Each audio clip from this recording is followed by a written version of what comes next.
কি করলো? সব ধরে নষ্ট করে ফেলাইতেছে, সব কিছু। আবার এখানে আস্তে আস্তে হাঁটে, মানে বুঝে যে এখানে জায়গা নাই। দৌড়ো না, দেখছো? হুম, এদিকে এদিকে দেখো দেখো, এখানে কি দেখছো? ছেঁড়া মানুষ বলে এত এত, এই যে মাইয়া জিনিস বলে এত এমন করে। ফেলে দাও, রেখে দাও। হ্যাঁ, চলে আসো, দেখো কি করে এখন দেয় বাবা বাবা।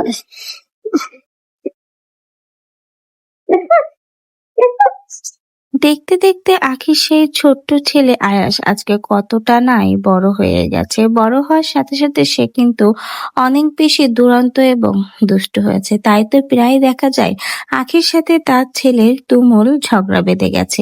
এবারও তার ব্যতিক্রম ঘটেনি। সোশ্যাল মিডিয়াতে আবারও প্রকাশ পেয়েছে আখি এবং তার ছেলের একটা খুনসুটিমূলক ভিডিও, যেখানে দেখা গেছে আখির ছেলে আয়াস আখির সকল জিনিসপত্র নষ্ট করছে। আর সেটা দেখেই ক্ষেপে গেছে আখি। মা আর ছেলের এই তুমুল দ্বন্দ্ব, মান অভিমান এবং এই খুনসুটিমূলক ভিডিও সোশ্যাল মিডিয়ায় অনেক বেশি প্রশংসায় ভাসছে।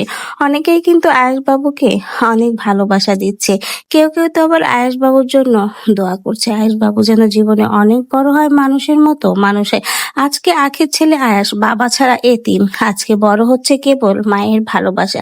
যেখানে আজকে তার শৈশবটা আরো বেশি সুন্দর হওয়ার কথা ছিল বাবা মা দুজনের ভালোবাসায়, সেখানে আজকে কেবলমাত্র বাবার ভালোবাসা থেকে বঞ্চিত আয়াস মায়ের ভালোবাসায় বড় হচ্ছে, পাচ্ছে না বাবাকে কাছে। এমনকি বড় হওয়ার সাথে সাথে ভুলতে বসেছে তার বাবা আহাতকে।